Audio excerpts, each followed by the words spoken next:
तो देखिए next question जो है वो हमारा, वो 10 ml था, उसको आप 10 ग्राम कर लीजिएगा, ठीक है। तो 10 ग्राम एथेनॉल को जल में घोलकर 280 ml विलयन बनाया गया है। अब देखिए इसमें 10 ग्राम एथेनॉल है, ठीक है। तो एथेनॉल जो दिया है वो है 10 ग्राम, ठीक है। एथेनॉल जो दिया है वो है कितना, 10 ग्राम, ठीक है। एथेनॉल है 10 ग्राम।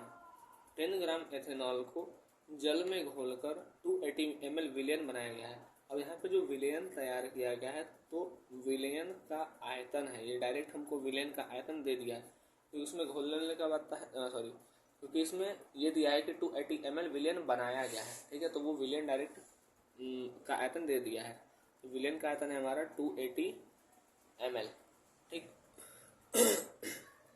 ध्यान दीजिए यहाँ हमारे पास फार्मूला है V/V% का, विलय का भार बटे विलयन का आयतन मल्टीप्लाई बाई 100। तो विलय का भार है 10, विलयन का आयतन है 280 इंटू 100, 10 से 10, 100/28। इसको सॉल्व कर लीजिएगा, जो आएगा वो हमारा V/V% हो जाएगा, ठीक है। चलिए नेक्स्ट क्वेश्चन देखते हैं।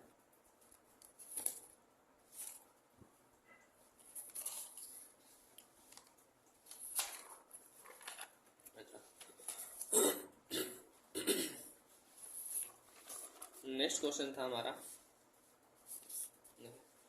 एक शर्करा का विलयन 10% W/V है, ठीक है। एक शर्करा का विलयन 10% W/V है। पहले इतने का मतलब समझिए, ठीक है। तो देखिए दिया है, क्या दिया है हमको, शर्करा का विलयन 10% W/V है। इसका अर्थ ये हुआ कि 100 ml विलयन में 10 ग्राम शर्करा है, ठीक है। 100 ml विलयन में 100 ग्राम शर्करा है, ठीक है। अच्छा, नेक्स्ट, अब अगला क्या बोला है, तो W/W% हमको क्या करना है, ज्ञात करना है, ठीक है। हमको क्या ज्ञात करना है, W/W%। अब ध्यान दीजिए यहाँ पे फिर हम लिखेंगे, तो चलिए सर W/W% हमको क्या करना है, फाइंड करना है, ठीक। नेक्स्ट देखिए, नेक्स्ट बोला है कि यदि विलयन का घनत्व 125 ग्राम प्रति ml हो, ठीक है। विलयन का घनत्व कितना दिया है, 125 ग्राम प्रति ml। अच्छा एक बात बताइए, घनत्व बराबर होता क्या है, घनत्व बराबर होता है द्रव्यमान बटे आयतन, ठीक है।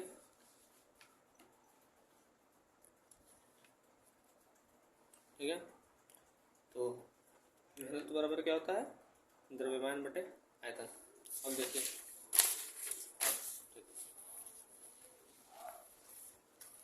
घनत्व इसका दिया है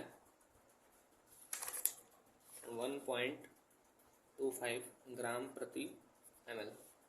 हमको पता है कि W/W% बराबर होता है विलेय का भार, ठीक है, बटे विलयन का भार मल्टीप्लाई बाई 100। तो 100 ml विलयन में 10 ग्राम शर्करा है, तो ये तो हो गया हमारा विलेय का भार, ठीक। अच्छा, अब हमको पता करना है विलयन का भार।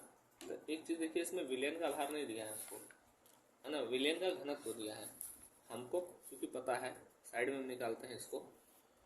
घनत्व बराबर होता है द्रव्यमान बटे आयतन। तो ये विलयन का घनत्व है, तो विलयन का द्रव्यमान और विलयन का आयतन भी होगा, ठीक है। घनत्व, अगर हम द्रव्यमान निकालें, ठीक है, तो इधर क्रॉस मल्टीप्लाई होगा, ये हो जाएगा घनत्व गुणे द्रव्यमान, ठीक। घनत्व जो दिया है वो दिया है 1.25 ग्राम प्रति ml, ठीक। सॉरी, द्रव्यमान बराबर हो जाएगा घनत्व गुणे आयतन, घनत्व गुणे आयतन। तो घनत्व दिया है 1.25 ग्राम प्रति ml और आयतन है हमारा 100 ml। 100 ml, ml से ml कैंसिल हो जाएगा, ये आ जाएगा 125 ग्राम, ठीक। अब देखिए विलेन का भार आ गया 125 ग्राम इंटू 100। 25 से काटेंगे 5 बार में, 25 से काटेंगे 4 बार में, 5 से 2 बार में, 4 दूनी 8। तो इसका आ गया W/W 8%। ठीक है, समझे। तो अगर हमको विलेन का भार नहीं देगा तो उसकी जगह हमको घनत्व देगा, तो उसके बेसिस पे हम निकालेंगे। ठीक है, देख लीजिए। चलिए नेक्स्ट क्वेश्चन की ओर चलते हैं। देखिए नेक्स्ट क्वेश्चन है हमारा, यदि 22 ग्राम बेंजीन को 122 ग्राम CCl4 में घोला गया है। ठीक है,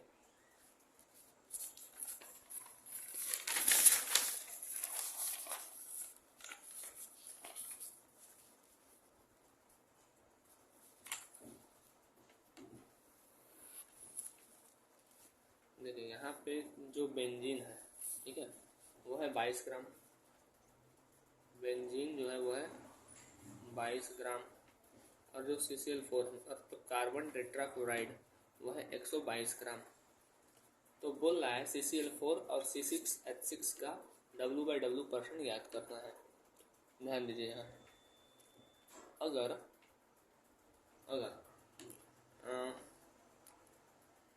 हम W/W% का फार्मूला रखेंगे तो होता है विलेय का भार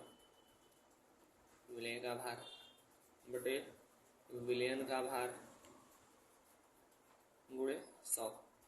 तो अगर हम W/W% C6H6 मतलब बेंजीन के लिए निकालना चाहें, तो ऊपर हो जाएगा विलेय का भार, तो ऊपर इसमें बेंजीन का भार रखेंगे, तो बेंजीन है 22 बटे विलेन इन दोनों के मिलने से बनेगा, तो हो जाएगा 122 + 22 = 144 ग्राम। ये हो गया विलेन का भार। तो विलेन का भार हो गया 144 ग्राम इंटू 100। ठीक है, इसको जब कैलकुलेशन करेंगे तो हमारा आएगा C6H6 का। ठीक है, इसको आप लोग करिएगा, जो आएगा वो W/W होगा C6H6 का, और वो परसेंट में आएगा। उसी तरीके से अगर बेंजीन का पूछे, W/W किसका पूछ ले, सॉरी CCl4 का पूछे, तो ऊपर हम CCl4 की वैल्यू रखेंगे, नीचे टोटल विलियन की मल्टीप्लाई कर देंगे 100 से, और जो आएगा वो आएगा हमारा परसेंट। ठीक है, इसको आप लोग करिएगा, कैलकुलेशन आप लोग समझ करिए। ठीक है, चलिए अब ये हमारा जो क्वेश्चन दिया हुआ था, ठीक है, वो मैंने बता दिया। अब हम चलते हैं अपने नेक्स्ट टॉपिक की ओर।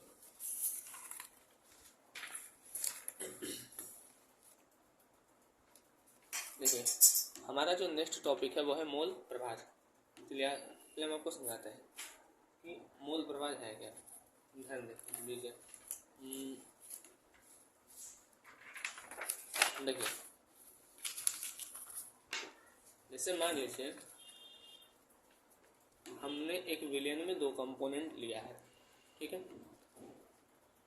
इसमें हमारा क्योंकि 2 कंपोनेंट के मिलने से विलेन बनता है। ठीक है, इसमें एक है A, एक है B।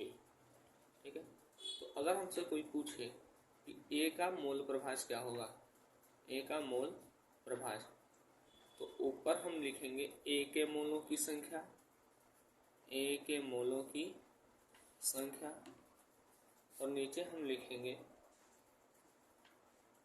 कुल मोलों की संख्या। कुल मोलों की संख्या मतलब जितने A के मोल होंगे वो प्लस जितने B के मोल रहेंगे वो, तो कुल मोलों की संख्या। ठीक है बात।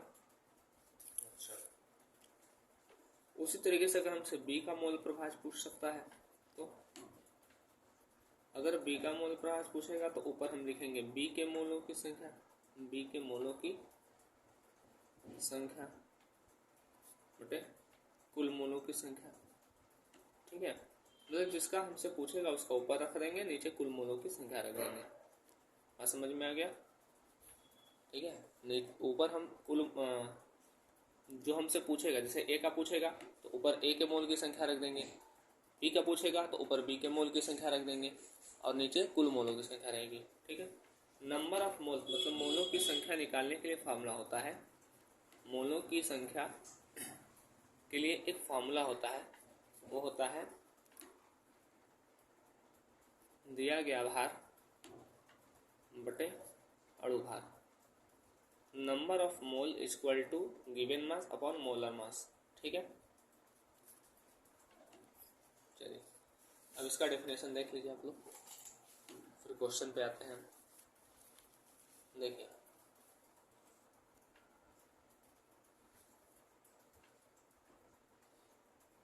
विलयन में किसी घटक के मोलों की संख्या तथा विलयन में उपस्थित कुल मोलों की संख्या, ठीक है, बोला ना किसी घटक के, मतलब जैसे हम बोले ए और बी दो घटक है, तो उनमें से या तो ए का घटक हो सकता है या तो बी का घटक हो सकता है, ठीक है, बटे विलयन में उपस्थित कुल मोलों की संख्या के अनुपात को उस घटक का मोल प्रभास कहते हैं। इसको जीटा कहते हैं, जीटा, ठीक है, जीटा, इसे जीटा से प्रदर्शित करते हैं, ठीक है। अब यहाँ पे वही बोला गया है, ए और बी दो घटक हैं, तो ए का मोल प्रभाज होगा ए के मोलों की संख्या बटे विलयन में उपस्थित कुल मोलों की संख्या, ठीक है। चलिए, बात समझ में आ गया। अब क्वेश्चन देखते हैं। अच्छा, मोलों की संख्या जिनको नहीं पता है वो एक मिनट देख लीजिए। जैसे कोई बोला कि 40 ग्राम NaOH में मोलों की संख्या ज्ञात करें, मोलों की संख्या ज्ञात करें, ठीक है। एक हम बता देते हैं, बाकी आप लोग देखिएगा स्वयं से। 40 ग्राम NaOH में मोलों की संख्या ज्ञात करने के लिए हम क्या करेंगे, पहले तो फॉर्मूला लिखेंगे, नंबर ऑफ मोल मतलब मोलों की संख्या, मोलों की संख्या ये होता है दिया गया भार बटे में अणु भार, ठीक है। दिया गया भार कितना है, 40 ग्राम है, अणु भार, तो हम अणु भार कैसे निकालेंगे, देखिए साइड में इसको भी देख लेते हैं। NaOH का हमको अणु भार निकालना है, ठीक है। तो पहले तो हम देखिए, जैसे अलग अलग करने लायक होगा तो उसको हम अलग अलग करके लिख लेंगे। जैसे एग्जांपल के लिए हम लिख लेते हैं Na से सोडियम होता है, देखिए N से नाइट्रोजन होता है, लेकिन A से तो कुछ नहीं होता है। जैसे क्लोरीन है, ठीक है, C से कार्बन होता है, L से कुछ नहीं होता है, ठीक है। CO है, कार्बन मोनोऑक्साइड, C से कार्बन होता है, O से ऑक्सीजन होता है, तो हम इसको अलग कर सकते हैं, ठीक है।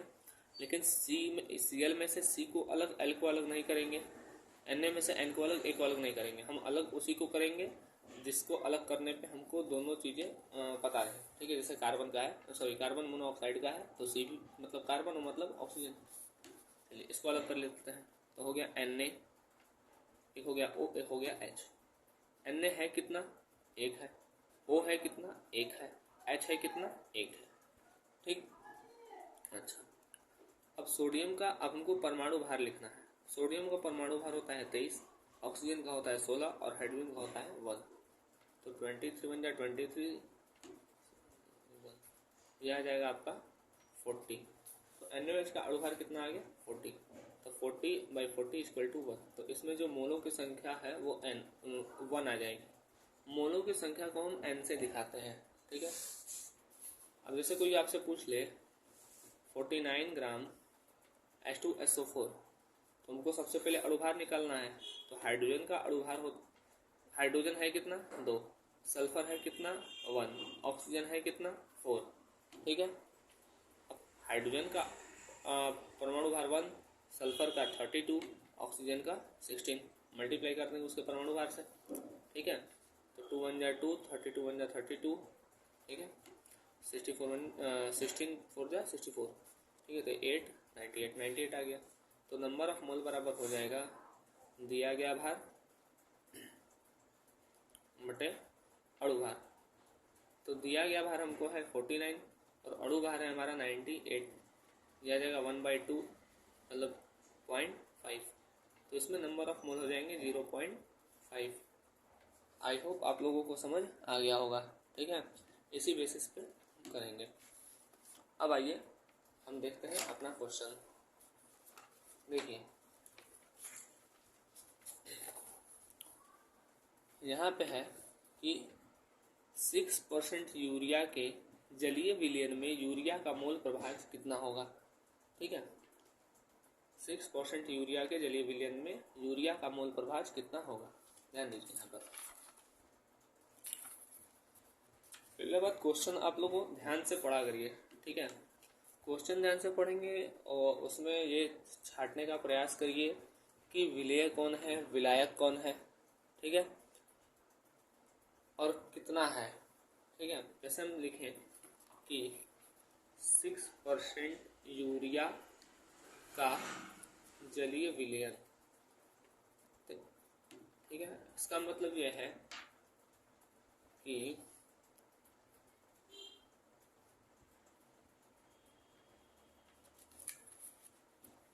जो जल है, ठीक है, उसमें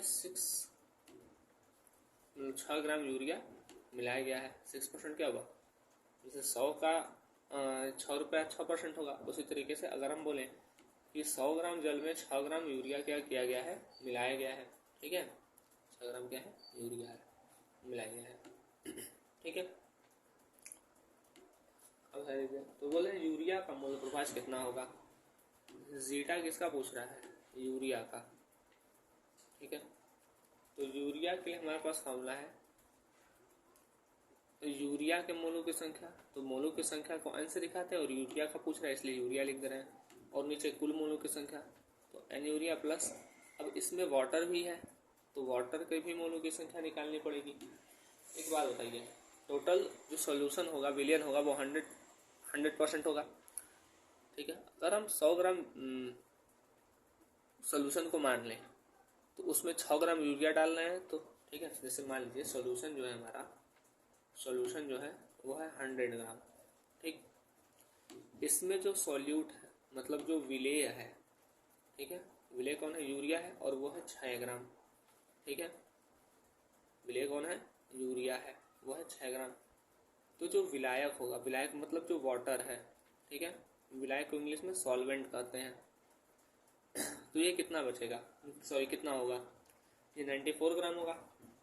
ठीक है, यही होगा ना, अगर 100 ग्राम विलियन है और उसमें 6 ग्राम यूरिया है तो 94 ग्राम क्या होगा, सॉल्वेंट होगा। माइनस कर दीजिए, 100 में से 6 गया 94, क्योंकि विलेय और विलायक दोनों को मिलने से क्या बनता है, विलेन बनता है। तो विलेय अगर 100 ग्राम है तो कितना विलायक बनाए कि 100 ग्राम का विलेन बनेगा, 94 ग्राम मिलाएंगे तो 100 ग्राम का विलेन बन जाएगा। ठीक है बात, अच्छा चलिए नेक्स्ट। अगर हमसे, अच्छा पहले मोलों की संख्या निकाल लेते हैं। देखिए यूरिया का जो होता है वो होता है NH2CO NH2। ठीक है, तो यूरिया के मोलों की संख्या क्या हो जाएगी, भार बटे अणु भार। यूरिया का भार है 6 ग्राम और अणु भार कितना होता है, तो यूरिया का कैलकुलेशन करके देख लीजिए। नाइट्रोजन का होता है, नाइट्रोजन है 112 नाइट्रोजन है 2, हाइड्रोजन है 4, ऑक्सीजन है 1 और कार्बन है 1। नाइट्रोजन का होता है 14, हाइड्रोजन का 1, इसका 16, इसका 12, 28, 16, 12 और ये हो गया सॉरी 4। ठीक है, 60, इसका अड़वर कितना है 60.0, इसका जाएगा 0.1, नंबर ऑफ मोल इसका कितना आएगा 0.1। अच्छा इसी तरीके से हम वाटर का भी निकाल लेते हैं। तो वाटर का जो फॉर्मूला होता है वो होता है H2O। ठीक है, क्या होता है H2O। इसका जो मास है वो है 94 अपॉन वाटर का जब हम निकालते हैं तो हाइड्रोजन है 2, ऑक्सीजन है 1, इंटू 2 इंटू 16, इसका आ जाएगा 16 और 2 टोटल 18। ठीक है, इसका जाएगा 18 5 जा 90 और बचेगा पॉइंट लगाएंगे 2 5.22 ये किसका है, वाटर के मोल की संख्या, और ये है यूरिया के मोल की संख्या। अब हम निकाल लेंगे। अगर हम से यूरिया का मोल प्रभाज पूछ रहा है तो ऊपर हम लिखेंगे यूरिया के मोलों की संख्या बटे में यूरिया के मोलों की संख्या प्लस वाटर के मोलों की संख्या, है ना, दोनों लिखेंगे। नहीं यहाँ पर यूरिया का जो हम निकाले हैं वो निकाले हैं 0.1 और इसका निकाले हैं 0.1 मतलब 5.22। ठीक है, तो इसको अब आप कैलकुलेशन कर लीजिएगा, जाएगा 0.1 अपॉन 5.32। ठीक है, इसको सॉल्व करिएगा, जो आंसर आएगा वो आपको यूरिया का मोल प्रभाव हो जाएगा। ठीक, चलिए नेक्स्ट क्वेश्चन देखते हैं। देखिए हमारा जो नेक्स्ट क्वेश्चन है वो है भारानुसार। भारानुसार का मतलब है कि ये W/W दिया है। ठीक है, 25% ग्लिसरॉल के विलेयर में ग्लिसरॉल व H2O के मोल अंश की गणना कीजिए। मोल अंश बोलिए चाहे मोल प्रभाज बोलिए, दोनों बात एक ही है। चलिए इसको हम समझते हैं। पहले जो वर्ड लिखा है उसको देखते हैं। यहाँ पर बोला है, यहाँ पे लिखा है कि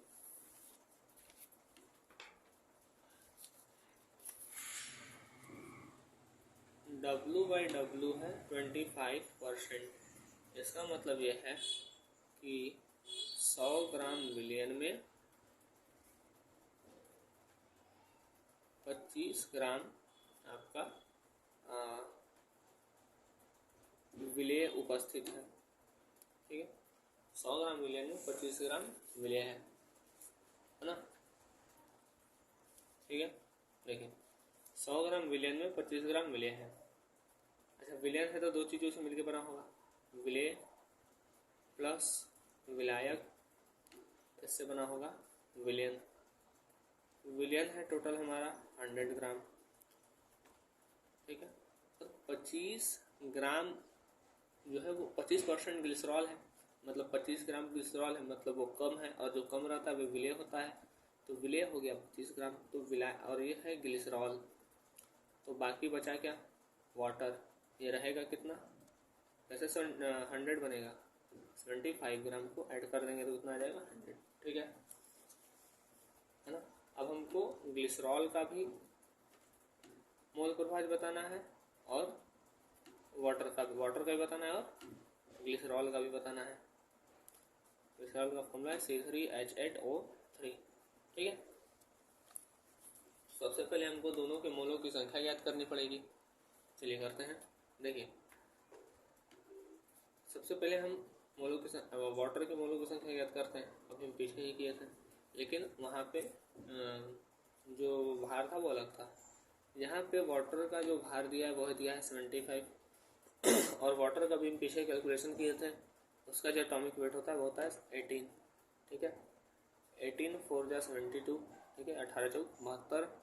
ठीक है, 3 बचेगा, पॉइंट लगा के 0 बढ़ाएंगे, इसका आएगा लगभग 18 कम 18। ठीक है, उसको सादे को इसको कर लेते हैं थोड़ा।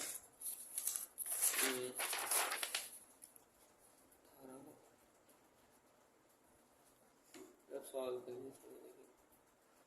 3 6 18, 3 2 6 3 5 50।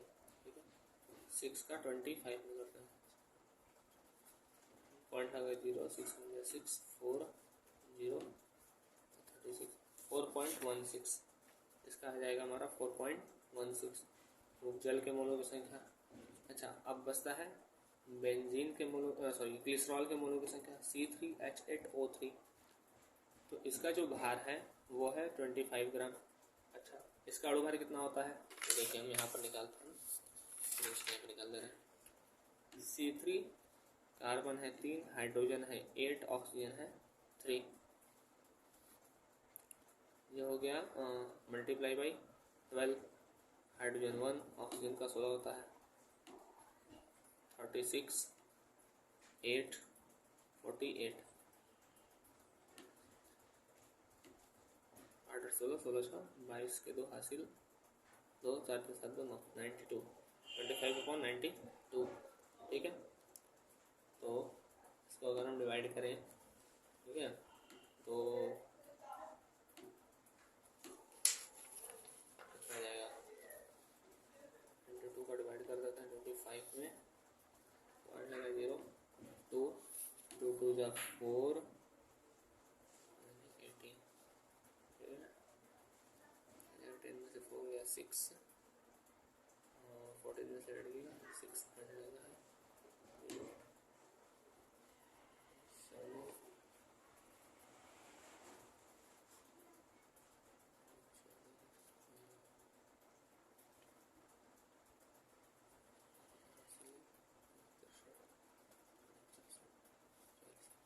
92 का 7 बार मल्टीप्लाई कर दे रहे हैं, 7 दूनी 14 की 4 हासिल 1 7 63 1 64, ठीक है। तो 2.27 इसको कट करेंगे तो आएगा 0.27। हमको दोनों के मोलों की संख्या मिल गई, ठीक है। अब हमसे अगर H2O का मोल प्रभाज पूछेगा तो ऊपर हम H2O के मोलों की संख्या लिखेंगे और नीचे हम कुल मोलों की संख्या लिखेंगे और इसको कैलकुलेट करेंगे, ये हमारा वाटर का मोल प्रभाज आ जाएगा, ठीक है। लेकिन अगर हमसे ग्लिसरॉल का मोल प्रभाज पूछेगा C3H8O3, ठीक है, तो हम ऊपर ग्लिसरॉल के मोलों की संख्या लिखेंगे, नीचे टोटल मोलों की संख्या लिखेंगे, तो ये हमारा ग्लिसरॉल का मोल प्रभाज आ जाएगा, ठीक है। बात समझ गए आप?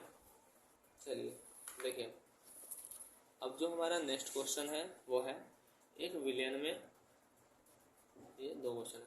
एक विलियन में 32 ग्राम CH3OH एवं 72 ग्राम H2O उपस्थित है, ठीक है।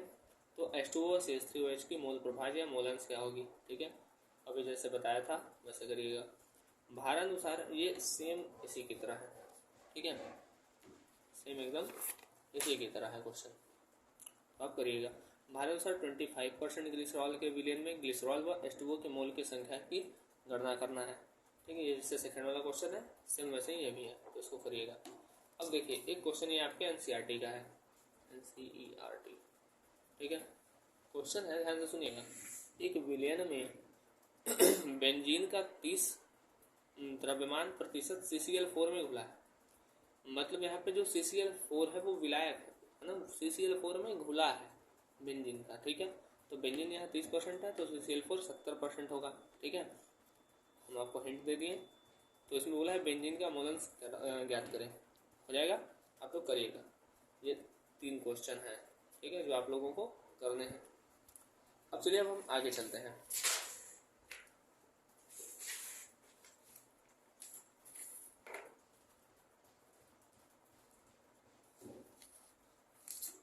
चलिए देखिए, अगला जो हमारा कंसंट्रेशन टर्म है, जो सांद्रता पद है, वो है मोलरता, ठीक है।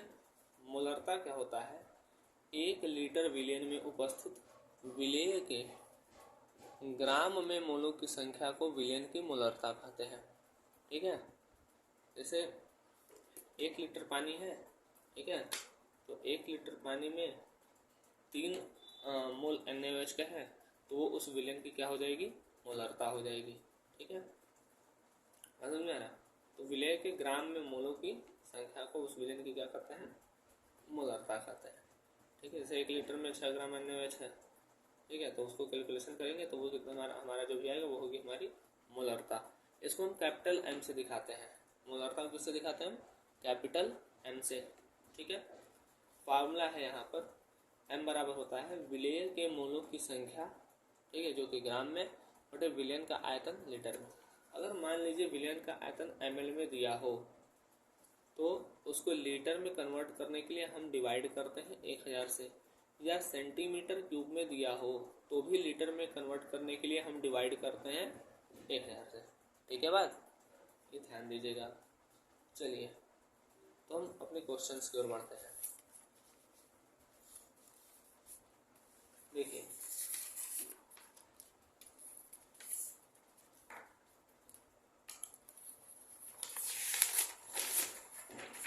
जो हमारा क्वेश्चन है वो है कि पहले एक नॉर्मल सा क्वेश्चन ले लिए, 6 ग्राम NaOH को 500 ml जल में घोला गया तो प्राप्त विलियन की मोलरता ज्ञात कीजिए। ध्यान दीजिए, यहाँ पर दिया क्या है? दिया है विलेय का भार ना, तो विलेय में क्या है? देखिए लिखा है 6 ग्राम NaOH को 500 ml जल में घोला गया है, तो जो 6 ग्राम NaOH है वो विलेय है और जो जल है वो विलायक है, ठीक है। और हमसे विलेय के मोलों की संख्या पूछ रहा है, तो विलेय का भार है, विलेय मतलब NaOH जो है वो है कितना? 6 ग्राम। और ठीक, और जो हमारा क्या है? आयतन है, ठीक है। विलेयन का जो आयतन है वो कितना है? 500 ml, ठीक है। विलेयन का आयतन हमको दे दिया है, सॉरी 500 ml। अब ध्यान दीजिए यहाँ पर, हम फॉर्मूला रखेंगे मोलरता बराबर विलेय का ग्राम में भार, विलेय के मोलों की संख्या, विलेय के मोलों की संख्या जो कि ग्राम में दी हुई है, बटे विलयन का आयतन, विलयन का आयतन लीटर में। ठीक है, तो मोलों की संख्या दी नहीं है तो हमको विलेय का भाग दिया है, हमको विलेय के मोलों की संख्या निकालनी पड़ेगी। तो n जो मोलों की संख्या है NaOH की, वो क्या हो जाएगा, दिया गया भार मतलब 6 बटे परमाणु भार मतलब 40। ठीक है, पॉइंट लगाएंगे, 0 बढ़ाएंगे, 41 या 42 और 0.15। ठीक है,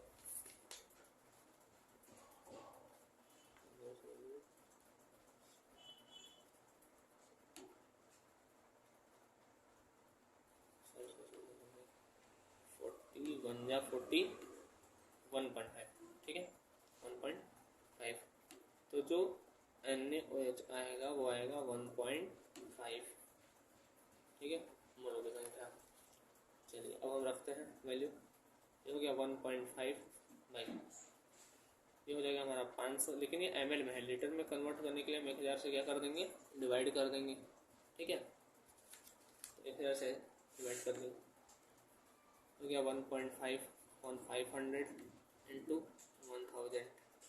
ठीक है, मल्टीप्लाई बाई 10। अब इसको आप सॉल्व कर लीजिएगा, जो आंसर आएगा वो क्या हो जाएगी, विलयन की मोलरता हो जाएगी। ठीक है, बात देख लीजिए।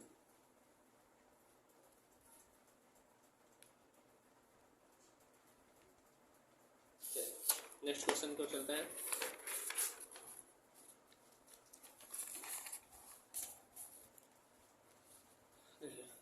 नेक्स्ट क्वेश्चन जो है हमारा वो है 120 ग्राम यूरिया को 1000 ग्राम जल में मिलाया गया है, यदि विलयन का घनत्व 1.12 ग्राम प्रति ml है तो विलयन की मोलरता ज्ञात करें। चलिए, ये अच्छा क्वेश्चन है, इसको देखिए। यूरिया है विलेय, क्योंकि 120 ग्राम यूरिया को 1000 ग्राम जल में मिलाया गया है।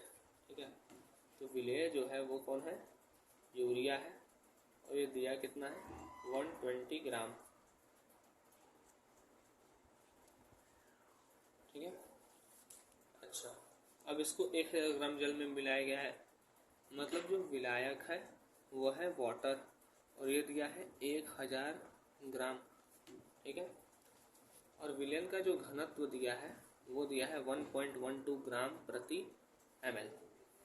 ठीक है, ध्यान दीजिए यहाँ पर हमसे पूछ रहा है विलयन की मोलरता क्या होगी, m क्या होगा।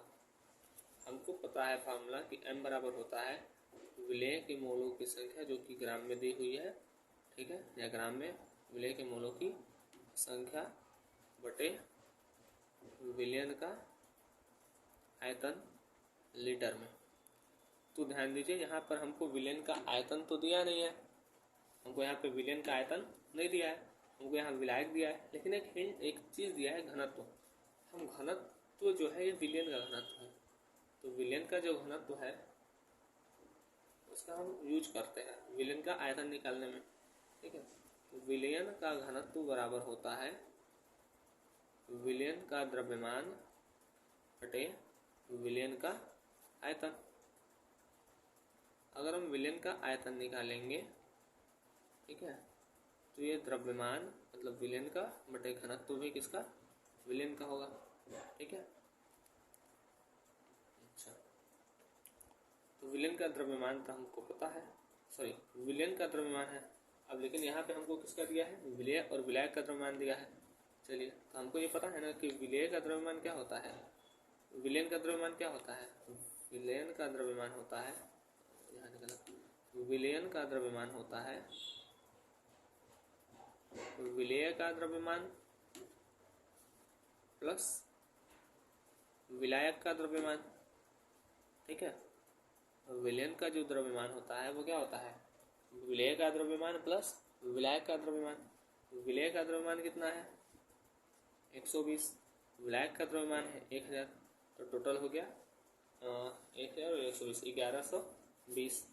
तो विलयन का द्रव्यमान हो गया 1120 बटे घनत्व है 1.12 2 यहाँ से हटेगा, ऊपर 2 जीरो बढ़ेगा, 112 से ये हो जाएगा, एक बार में जाएगा, जीरो ये आ जाएगा। अच्छा एक चीज़ और, ये जो यह है ग्राम में, ठीक है, और यह है ग्राम प्रति ml में, तो ग्राम से ग्राम कट जाएगा, ml में ऊपर तो ये हो जाएगा 1000 ml, मतलब 1 लीटर, 1 लीटर में 1000 ml, ठीक है। तो विलयन का जो आयतन है वो कितना आ गया, 1 लीटर। अब हम रख सकते हैं, ठीक है। अच्छा एक चीज़ और, विलय के हमको मोलों की संख्या भी निकालनी पड़ेगी। तो विलय का जो मोलों की संख्या है, मतलब n यूरिया विलय है, तो ऊपर लिखाएगा यूरिया का जो दिया हुआ भार है बटे यूरिया का जो अणु भार है। तो यूरिया का भार है 120 और यूरिया का अणु भार अभी पीछे निकाले हैं 60, तो हो जाएगा 2, ठीक है। तो हो गया 2/1। तो विलयन की जो मोलरता आएगी m बराबर 2, ठीक है। विलयन की 2/1, तो विलयन की जो मोलरता आएगी वो आ जाएगी 2, ठीक है। देख लीजिए,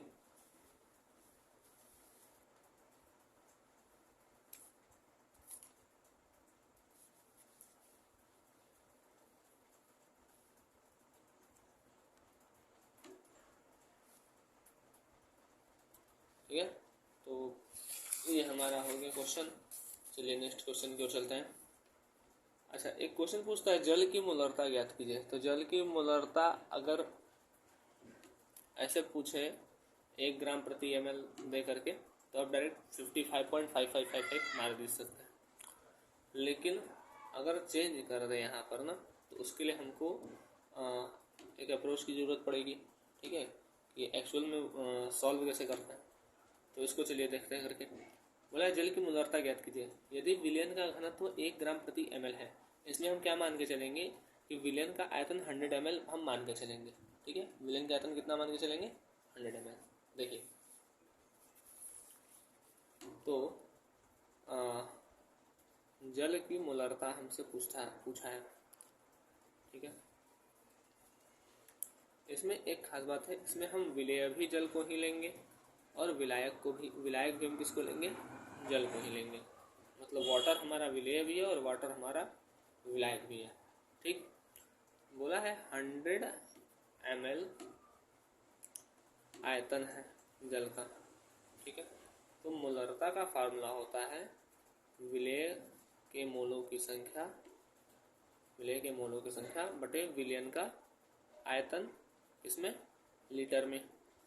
आप लोग को फॉर्मूला याद नहीं होता है तो आप लोग जितनी बार क्वेश्चन करते हैं बार बार उस फॉर्मूले को लिखा करिए, ठीक है। इससे क्या होगा कि आप लोग को वो फॉर्मूला याद हो जाएगा, ठीक। चलिए विलेय इसमें क्या है, वाटर है। तो विलेय का मोलों की संख्या कैसे निकालते हैं, तो निकालते हैं भार बटे अणु भार से। और विलयन का जो आयतन दिया है वो कितना दिया है, वो दिया है 1000 ml। तो 100 ml दिया है, 100 ml। तो 100 ml को 1000 से डिवाइड करेंगे तब वो लीटर में कन्वर्ट होगा। अच्छा अब यहाँ पे हम देखते हैं कि जो वेट दिया है वो कितना दिया है। तो यहाँ पर हमारा रहेगा 1 ग्राम प्रति ml, मतलब 100 ml में 1 ग्राम वाटर है, ठीक है। 100 ml में कितना है, 1 ग्राम वाटर है। तो वाटर का वेट दिया है 1, और वाटर का जो मॉलिकुलर वेट होता है वो होता है 18 अपॉन 100 अपॉन 1000। ध्यान दीजिए, अगर यहाँ पे आपसे बोल देगा 0.98 प्रति ml, तो आपको यहाँ पर 1 नहीं रखना है, फिर 0.98 रख के करिएगा। 0.75 देगा तो 75 रख के करिएगा, ठीक है। तो उस समय जल की मोलरता जो वेट दिया रहेगा उससे निकालिएगा। वही हम बोले हैं कि अगर 1 ग्राम दिया रहेगा तो 55.55 मार सकते हैं, लेकिन अगर अदर दिया रहेगा तो आपको ये सॉल्व करना पड़ेगा, ठीक है। चलिए देखते हैं। ये हो गया 1000 अपॉन 100 इंटू 18, 2 जीरो से 2 जीरो कैंसिल,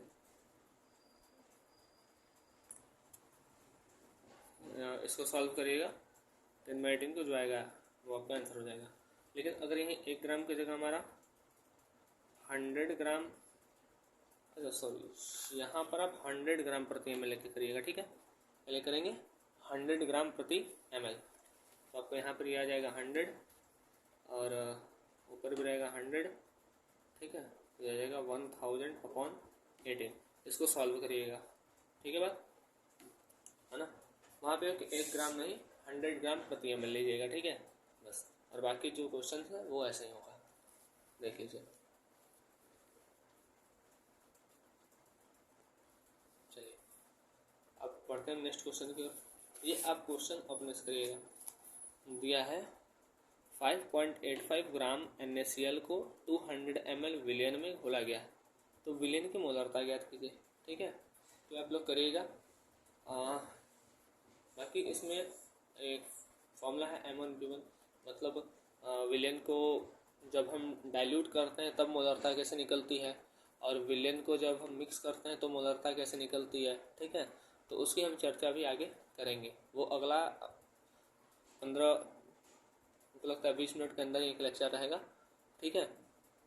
तो हम उसको भी जल्द ही अपलोड करेंगे, ठीक है। तब तक आप ये सारे क्वेश्चंस लगाते रहिए, ठीक है। जहाँ पर डाउट हो आप पूछ सकते हैं, ठीक है। Thank you.